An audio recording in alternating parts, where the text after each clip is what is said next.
Monsieur le Président, Monsieur le Premier ministre, mes chers collègues, l'invasion de l'Ukraine pourrait bien être le premier clou sur le cercueil de la dictature de Poutine, comme l'invasion de l'Afghanistan fut le premier clou sur le cercueil de l'Union soviétique. Poutine est fou comme le sang est rouge. Ce n'est pas une insulte, c'est un diagnostic. Le discours sépulcral du 21 septembre ne laisse aucun doute, un paranoïaque doublé d'un mythomane. Plus il élimine toute contradiction, plus il échappe à la réalité, au profit de son idée fixe et funeste, se venger de la chute de l'URSS. Comme beaucoup de dictateurs, ce Caligula botté souffre d'une autre infirmité. Ceux qui ont découvert stupéfaits la taille grotesque de la table où il recevait notre président ont cru à une manœuvre pour l'humilier. Les réunions ubuesques avec ses ministres à 20 mètres révèlent la vérité, le Covid le terrorise. Néron se faisait raser par ses filles de peur d'être égorgé. Staline faisait goûter ses aliments. Lui, chef de la deuxième force nucléaire au monde, qui se fait filmer dans des fausses chasses à l'ours, pétoche devant le virus, comme un matamor fuyant devant une souris. En face de lui, un homme debout, Zelensky. Lorsqu'on ignore la réalité, elle se venge. Il voulait diviser l'Europe, il la cimente. Ridiculiser l'OTAN, il la retrempe. Humilier les États-Unis, il ressuscite Biden après Kaboul. Rallier à lui les régimes autoritaires, la Chine s'inquiète, la Turquie montre les dents, le Kazakhstan refuse l'envoi de ses soldats. Il pensait prendre l'Ukraine en 3 jours, il est embourbé pour longtemps. Confiné dans son bunker, il n'a pas vu le monde changer. Il se croit au temps où ses complices du KGB et du Politburo mataient par des chars la Hongrie ou la Tchécoslovaquie et où lui-même rasait Grozny à l'abri des caméras. Il n'a pas compris que les images des smartphones font le tour du monde en 1 seconde et qu'en 2022, personne, pas même les Russes, n'est prêt à accepter les bombardements de Kiev et les morts. S'il en est arrivé là, c'est en partie à cause de nos propres lâchetés. L'invasion de la Géorgie, l'annexion de la Crimée, le Donbass, la Transnistrie, les crimes contre l'humanité en Tchétchénie ou en Syrie, les centaines d'assassinats et les milliers d'emprisonnements en Russie même, nous avons laissé faire. Quelques discours à l'ONU sur les droits de l'homme et le droit international, et puis circuler, il n'y a rien à voir. Ce n'est pas seulement par lâcheté que nous n'avons rien fait. C'est parce que les démocraties ont en leur sein une 5e colonne, le plus souvent soudoyée par le Kremlin, qui reprend mot à mot sur les réseaux antisociaux, avec les milliers de faux comptes, de trolls et de bots pilotés depuis Moscou, sur les radios et télé, RT, Spoutnik et hélas d'autres, la propagande de Poutine. L'Ukraine n'existe pas, elle est dans la sphère russe, ses dirigeants sont des nazis. Vladimir Zemmour, Joseph Vissarionovitch Mélenchon et Anastasia Le Pen sont depuis longtemps les généraux en chef de cette 5e colonne. Mais leurs dernières déclarations atteignent des sommets. Mélenchon le 18 janvier dernier, qui ne ferait pas la même chose avec un voisin pareil, un pays lié à une puissance qui les menace continuellement. Le Pen, mon point de vue sur l'Ukraine coïncide avec celui de la Russie. Zemmour, il faut arrêter de faire de Poutine l'agresseur, c'est Poutine l'agressé. Poutine est l'allié qui serait le plus fiable. Depuis que tout le monde a compris leurs mensonges, ils ont réinventé le oui mais. Ils condamnent, car ne pas le faire serait un suicide électoral, mais ils ne changent pas d'avis. Tout est de la faute de l'Occident, surtout pas de sanctions et attention à la 3e guerre mondiale.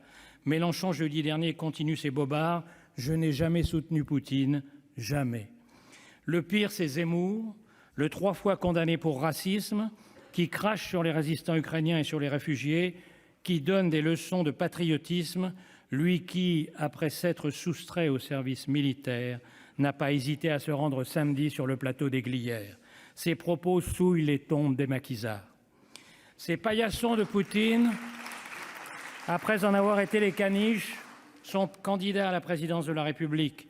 Ils ont condamné le dictateur du bout des lèvres, mais leurs trolls inondent les réseaux de messages à sa gloire et leurs députés européens ont refusé de voter l'aide à l'Ukraine. Pendant des années, nous avons tenté de faire comprendre qui était Poutine. Nous étions trop peu nombreux face aux idiots utiles de l'Europe. En Allemagne, qui s'est mise dans les griffes de l'ours et de son gaz par l'incroyable erreur d'avoir cédé au vert sur le nucléaire.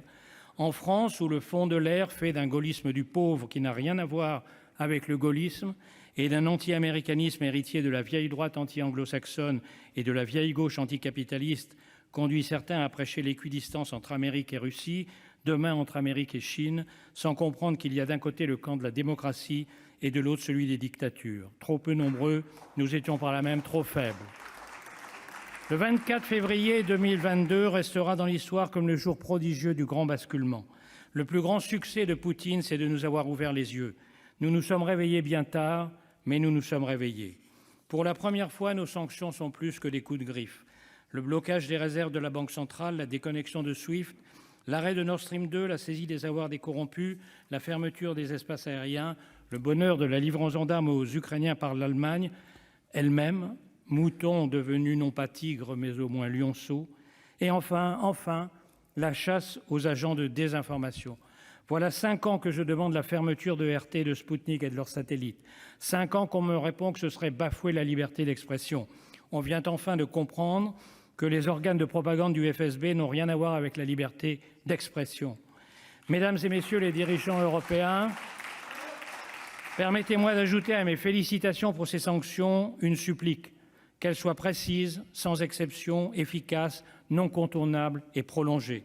Et surtout qu'elles soient rapides et accrues, car les résistants ukrainiens, aussi héroïques soient-ils, ne tiendront pas longtemps par leurs seuls moyens.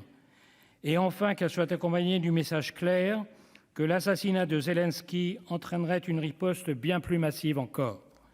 Quant à la 5e colonne, elle va se déchaîner dans toute l'Europe pour relayer les menaces du tyran et expliquer que, comme vous êtes responsable de la guerre en Ukraine, vous serez responsable demain de la 3e guerre mondiale dont Poutine brandit la menace. Pour l'heure, autre miracle, personne n'y croit.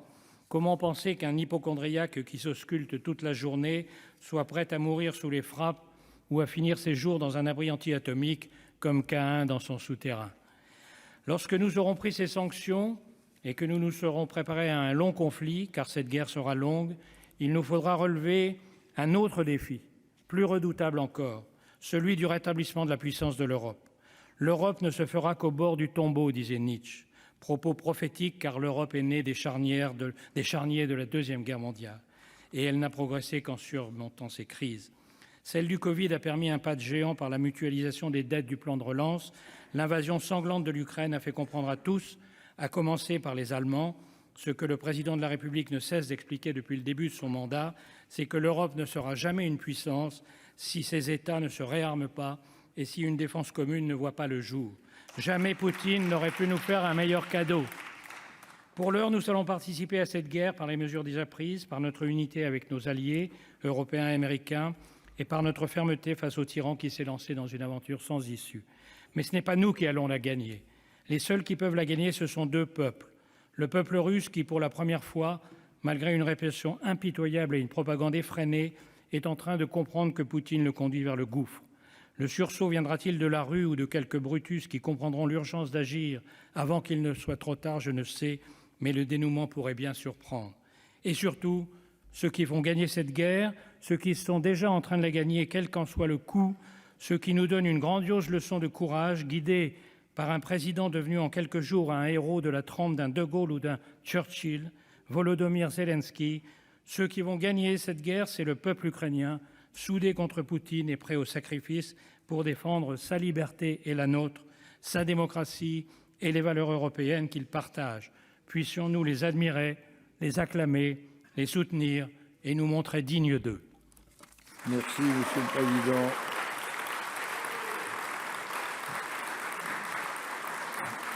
Je vais donner la parole au président Guillaume